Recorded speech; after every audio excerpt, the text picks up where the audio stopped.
Hello,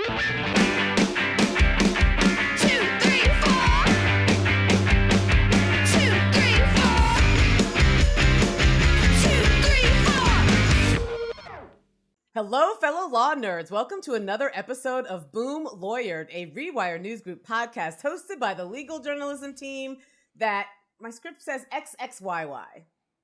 I'm Rewire News Group's editor at large, Imani Candy.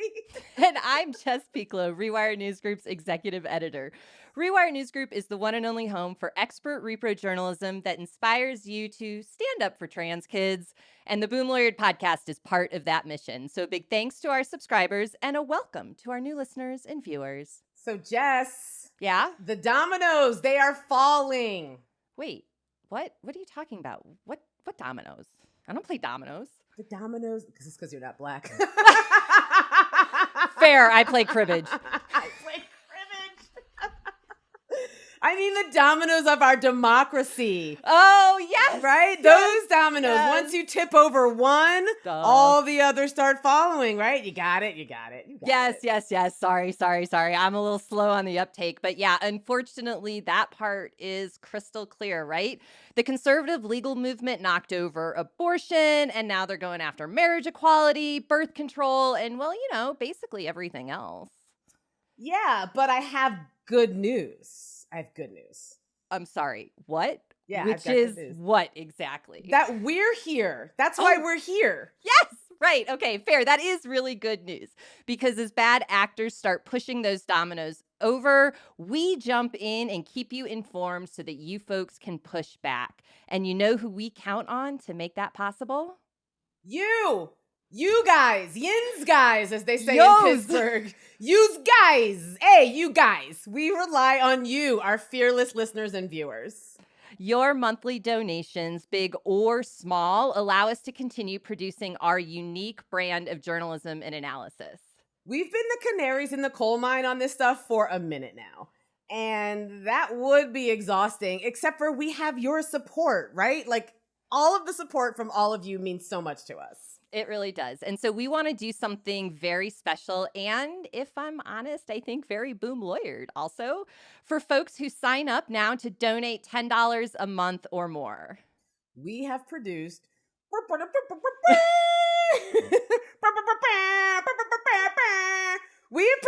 first blooper reel. Blooper reel. I love this so much. Reel. I'm so sweaty. It's so exciting. Is epic. I can't even. It's too much. It's too much. Just sign up for the monthly donation and you're going to get access to this exclusive reel of our most ridiculous outtakes. We are putting it all out there. And believe you me, Jess and I do a lot of dumb shit before we actually get the podcast going and release it to you. A lot of dumb shit. So much. The songs we sing. Oh my God, the songs. So go to rewirenewsgroup.com/donate. That's rewirenewsgroup.com/donate. And sign up for $10 a month to get that blooper reel, people. You will not be disappointed. You really won't. You know what's disappointing? Oh God, so much. But what? What do you have in mind? Ron Puddin' Fingers DeSantis. God. Ye old puddin' fingers. Unfortunately, we have to talk about this man a little bit, okay? Last May, Ron DeSantis signed into law one of the most draconian anti-trans bills in the country. It cuts off trans kids from being able to receive puberty blockers. A group of plaintiffs filed a lawsuit challenging the gender-affirming care ban. The case is called Doe versus Lopato, and it landed in the courtroom of a judge who might as well have pulled DeSantis' underwear over his head, right? Like, this opinion should become the standard for judges hearing cases today challenging these gender-affirming care bans, and that's what we are going to talk about on this episode, folks. That's what we're going to talk about. Number one, first thing we're going to talk about, Ron DeSantis is the worst. And Judge Robert Hinkle, he's the best.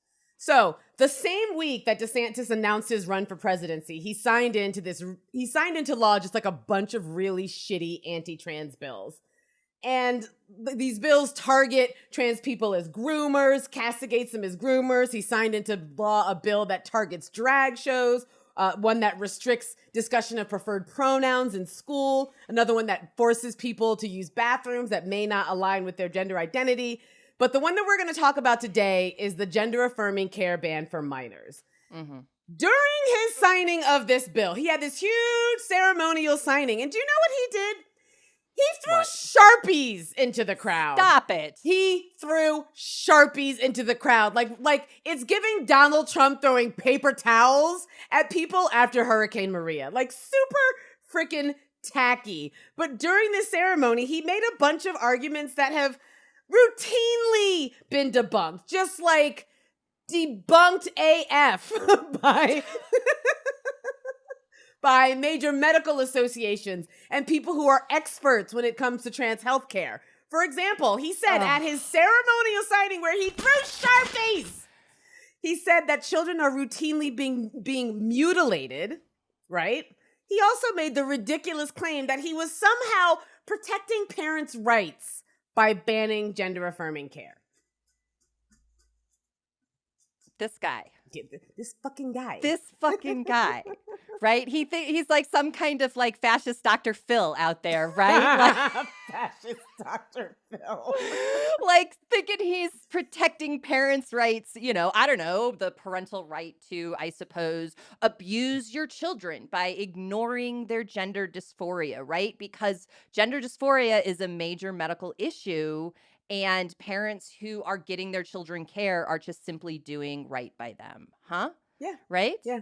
And I mean, how can he claim to be protecting parents' rights when he's literally threatened to remove trans kids from their parents because their parents have decided to do the thing and get them care, right? To just respect their identity, their gender identity. I mean, there's a legal term of art for this. Mm-hmm. Mm-hmm. Sure. It's bullshit. Ah, yes, bullshit. That is a legal term of art. Well, guess what? Huh. There is a U.S. District Court judge in Florida who ruled that old Puddin' Fingers DeSantis' gender-affirming care ban is unconstitutional, and he minced no words in saying so, right? It's so good. It's so good. That judge's name is Robert Hinkle, and he wrote a barn burner of an opinion issuing a preliminary injunction that would allow 3 minors to receive puberty blockers. And in the process, he decimated Florida's truly absurd arguments. Like, Florida Republicans have offered real dumb arguments, guys. That's another term of art. Real dumb arguments. Right? As to why the state of Florida should be able to withhold medical care from minors. Mm-hmm. The opinion also provided a really sharp analysis of the equal protection issues that are raised by Florida's effort to ban kids from using puberty blockers, to ban trans kids from using puberty blockers. Another thing that's so fantastic about this opinion is that he also made it clear that the state of Florida wouldn't be harmed in any way, right? Like, we have seen so many conservative snowflakes run up to the courts like literally, I don't like abortion, therefore stop it as the basis of their legal claims. And finally, we have a federal judge who's saying, hey, your feelings do not equal injury, right? Here's what he wrote. The plaintiff's adolescent children will suffer irreparable harm. The unwanted and irreversible onset of and progression of puberty in their natal sex, if they do not promptly begin treatment with GnRH agonists. The treatment will affect the patients themselves, nobody else, and will cause the defendants no harm. I really wanted to add fucking, but no fucking harm. He didn't, because he's a classy bitch, and I am not. Classy bitch. I guarantee that's the first time anyone has ever called Judge Robert Hinkle a classy bitch.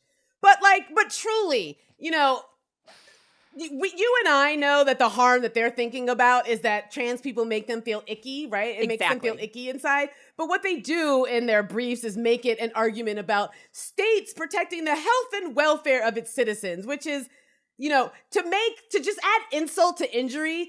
They cite Dobbs for that proposition. Oh, right? Come on. Because that's what Mississippi was doing. It was protecting women. You know, because only women can get pregnant in the eyes of Mississippi. Protecting women from harm. Also a legal term of art. Yeah, exactly. 100%. Oh, but can we talk about how this opinion is a masterclass in equal protection analysis? Yes. Because it's a love letter to equal protection. It's fantastic. As Judge Hinkle noted in his order, banning puberty blockers and cross-sex hormones violates the Equal Protection Clause of the 14th Amendment because under any level of judicial scrutiny, including the lowest level, of which is rational basis, there's no legitimate rational basis for the state to bar trans kids from using puberty blockers while allowing cisgender kids to use them in order to delay the onset of their puberty, right? Like, that's pretty basic equal protection analysis 101. And we've talked about levels of judicial scrutiny on this podcast before. Strict scrutiny is reserved for the worst kind of classifications based on immutable characteristics, which is primarily race. Intermediate scrutiny tends to be reserved for sex-based classifications, while rational basis review is reserved for functionally everything else. Right. But even with rational basis review, which is what Florida was advocating for, there needs to be meaningful analysis. That's what Judge Hinkle said. There needs to be meaningful analysis. We often say rational basis review is just, fuck it review. But Hinkle's like, even within that, fuck it, like you got to have a reason to say, fuck it. You can't just say, fuck it and blindly accept that a reason for state action is what the state says that it is, right? Exactly. You cannot just blindly accept whatever Florida's putting forth for why they want to ban trans kids from taking puberty blockers, right? He pointed out that Florida's decision to ban this treatment is not rationally related to a legitimate state interest, right? He pointed out that dissuading a person from conforming to their gender identity rather than to their sex assigned at birth, that's not a legitimate state interest. What the fuck is the state doing? Like, why do they care? Right. Don't be trans is not a state interest. Like, that's essentially what we just don't want people being trans. That's our interest. And that's fucking legitimate. That's essentially what Florida's argument. But it's not. It's absolutely illegitimate. And since the motivating factor in the enactment of this statute was essentially transphobia, the statute is invalid. Like, you can't discriminate. No, you can't. Sorry, Florida. You really can't. And what's really important to recognize is that even if this statute were neutral, even if somehow this ban on trans kids taking puberty blockers were somehow neutral, the very fact that it was motivated by animus makes it invalid, right? And we talk about this a lot, particularly when it comes to voting rights cases, right? We talked about this with respect to Merrill versus Milligan, or Allen versus Milligan, which is what it's called now. You rarely get legislators coming straight out and being like, you know what? We don't want them coloreds voting. That's not usually something that they say. But here they had no problem. They literally, I swear to God, y'all, they've got legislators, defense experts who are on tape, going on the radio, talking about how trans people are demons. And then they're trying to go into the legislature and be like, what do you mean? It's not motivated by animus. We just, trans people, we just don't want people to be trans. But we don't dislike them. We just don't think people should be trans. Yeah, God. not all demons. Jesus, not all demons. Hashtag not all demons. I swear to God, like, these people they have no shame. They have no shame whatsoever. Oh, I mean, we joke, but truly. Come on. Come on, man. Hey, come on. Demons. Yeah. Demons. You are an elected representative and you go on the airwaves and that actually comes out of your mouth in all seriousness. Not great, guys. And not a Saturday Night Live skit. Not great.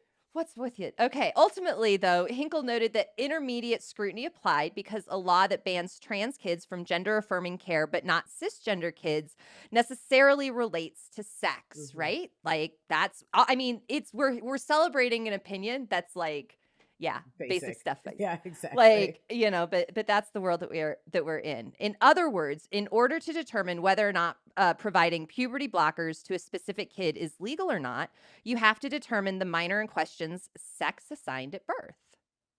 Pretty simple. Yeah. And also the standard for intermediate scrutiny is that the government action must be substantially related, quote unquote, substantially related to a quote unquote sufficiently important interest.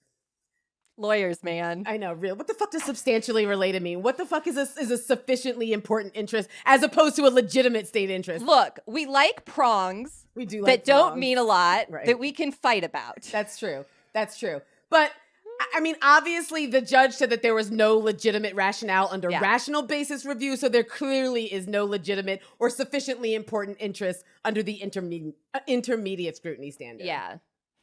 But what I loved about the opinion is that he detailed the history of the levels of judicial scrutiny, right? And discussed how heightened scrutiny is appropriate for statutes showing, quote, prejudice against discrete and insular minorities. And we talk about discrete and insular minorities quite a bit. Yeah. And whether or not a group is discrete or insular relates to how much political clout that group has, right?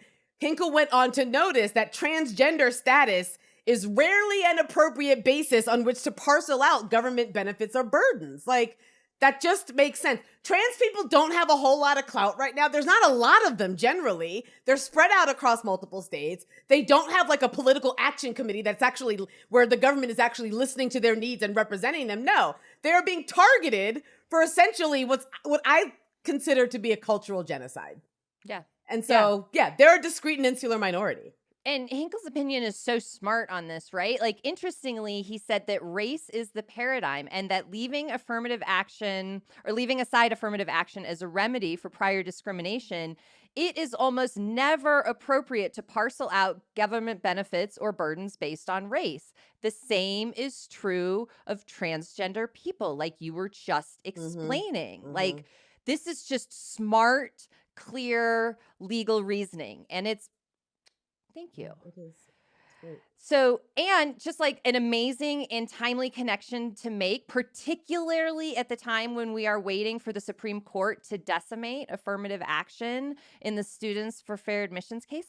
Yeah. Right? Like it's just being able to connect the dots like that. Like, And I like how he says it's almost never appropriate to parcel out government benefits and burdens because sometimes it is. Because sometimes it is. But that's usually if you're trying to help people, right? Like affirmative action was intended to help people. If there's sometime down the line there's a law that's enacted that treats transgender people different because it's trying to help them, then that wouldn't be in opposition or in violation of the Equal Protection Clause. And I like that Hinkle makes that distinction.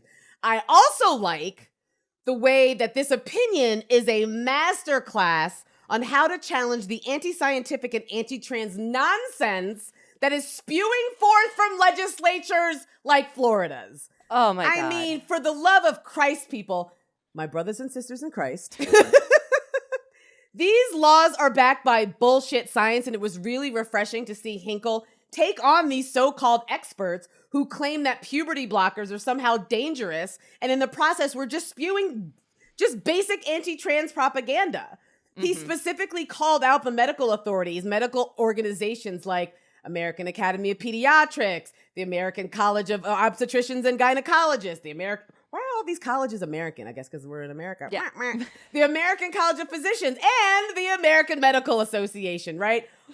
Basically every legitimate medical association and organization, WPATH also, right? These are organizations that are dedicated to making sure that trans people get the care that they need, that gender dysphoria is treated like a real medical issue, and that it is treated as if it were such, right? Like, yeah. I mean, it was, as you said, refreshing to hear him basically call out the defense experts for being biased advocates and testifying as such rather than testifying as experts, right? And like this little detail, hold on, sit down for this, because one defense expert, he noted, joined an amicus brief in another lawsuit regarding gender-affirming care, in which the brief stated that transgender individuals have a false belief in their gender identity and that they are maintaining a charade or delusion.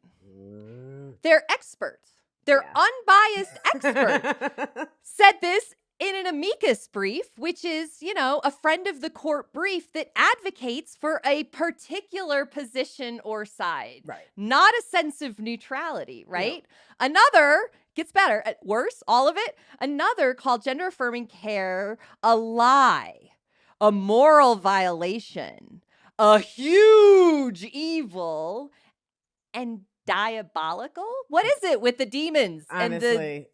And that, I like this even hurts to say, but it is so perfectly out of the Florida moment. And that treatment of transgender folks is a woke idea. No, hold on. Wait for the whole thing. Or is profiteering by the pharmaceutical industry or doctors. Oh, yeah. Doctors are really getting rich off of gender affirming care. Like, that's the argument? Jesus Christ. It's bank, right? They are making bank off of this stuff. It's that, like, up is down. All of it is just crazy with these folks. And these are just basic falsehoods, right? Yeah. These are basic falsehoods that anti-trans advocates are making all across the country in order to justify these sorts of bans. And so it was refreshing to see a judge take those claims on head on, right? Explicitly saying gender identity is real.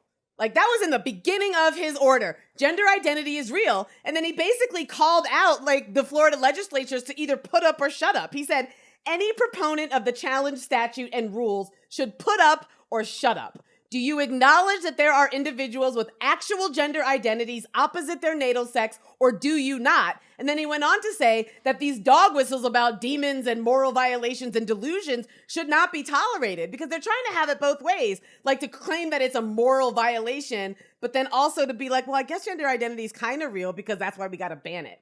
Like, it doesn't make any sense, and I hate it.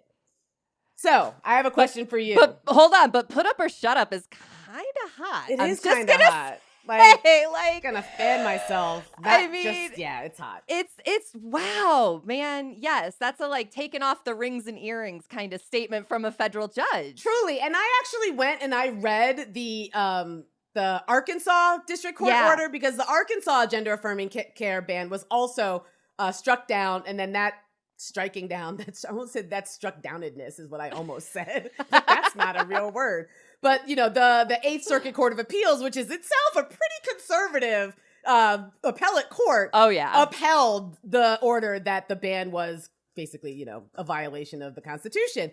I read that district court order, and it does not go as hard as Hinkle went, right? Like, It doesn't make, it goes through the analysis, and it's very, like, matter of fact.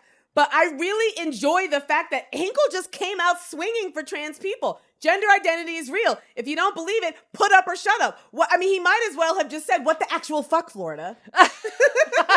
Right?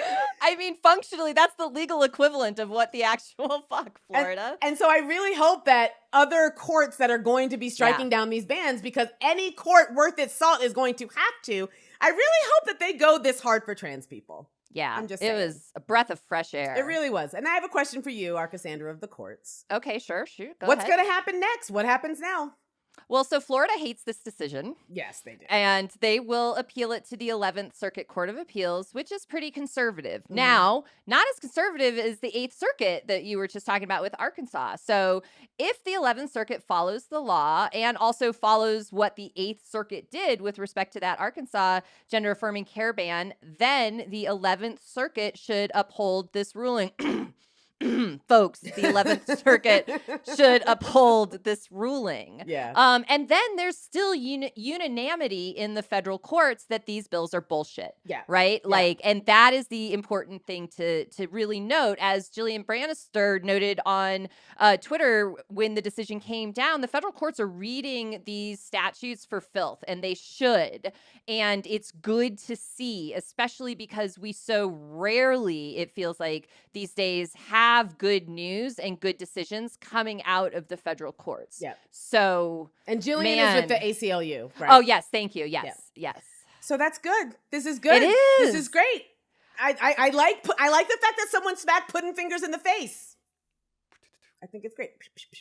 So if you would like to talk to Jess or I about any of this stuff, Except putting fingers. We don't want to talk about putting fingers anymore because it's kind of gross.